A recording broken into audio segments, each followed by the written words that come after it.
Hi everybody, it's Diane from California Tea and Herbal, and today I'd like to talk about iron absorption and tea. And I'm going to have some photos that will be coming in here as we're talking about it. Not going to be very long, but I think it's going to be helpful because you may hear now and then that tea interferes with iron absorption. So let's start in with the basics.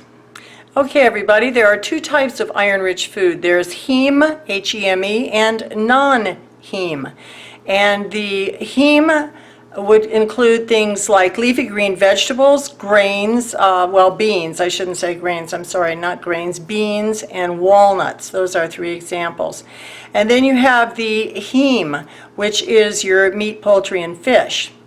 Now, tea has something called tannins. Wine has tannins, and the tannins are what bind, the minerals actually bind to these tannins, and therefore they can't be absorbed. So that's what happens. And there are other things as well that, and I'll tell you what those are in just a moment, that can cause problems with iron absorption.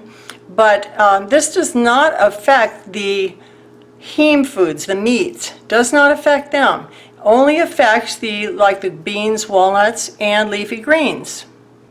Okay, now tea is not the only thing, as I said, that affects the iron absorption in these non-heme foods. You would also have coffee, milk, eggs, goodness, there are other things. Actually bran and cocoa as well. So it's quite a, pretty thorough, there are quite a few things on that list that can affect iron absorption. And that has to do again with the non-heme or the vegetables, walnuts, beans kind of iron. And so you want to be aware of that. However, there is good news. Part of the good news is that there are foods that actually increase iron absorption. These are vitamin C type foods like this citrus. And so if you are drinking tea, coffee, milk, you're having these foods together, you might want to add some citrus or something like broccoli, foods that are rich in vitamin C, and that will counterbalance any difficulties in iron absorption. Now another thing that will affect your iron for women is if you're on a monthly menstruation, that will also affect the fact you are losing iron at that point. So you might want to, at that time of the month, avoid these iron inhibiting foods. However, most people have plenty of iron. Now you need to go to your doctor and find out how you stand on iron. But if you have normal levels of iron, then these foods really should not cause you problems, especially if you drink them in moderation and have them in moderation. And so that should not be a big problem for you at all. Now there's another thing to mention here, and that is iron supplementation.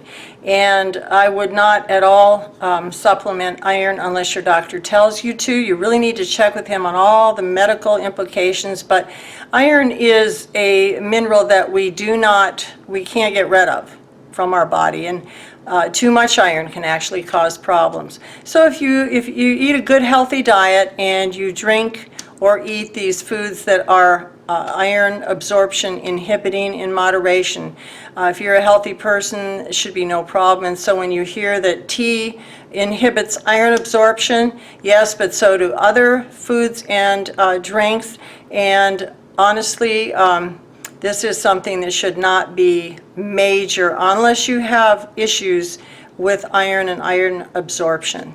So I'm going to go have a cup of tea and enjoy it, and want to thank you very much for watching this video. I'm having to make this quite short because my shoulder and back are still kind of recovering from 3 weeks ago, and so I appreciate and wanted to get this out. Hope you have a great day. Enjoy your tea. We have a sale link at calteas.com. Always check and see what's on sale, and we always send samples with any orders. So I'll see you next time. Bye for now.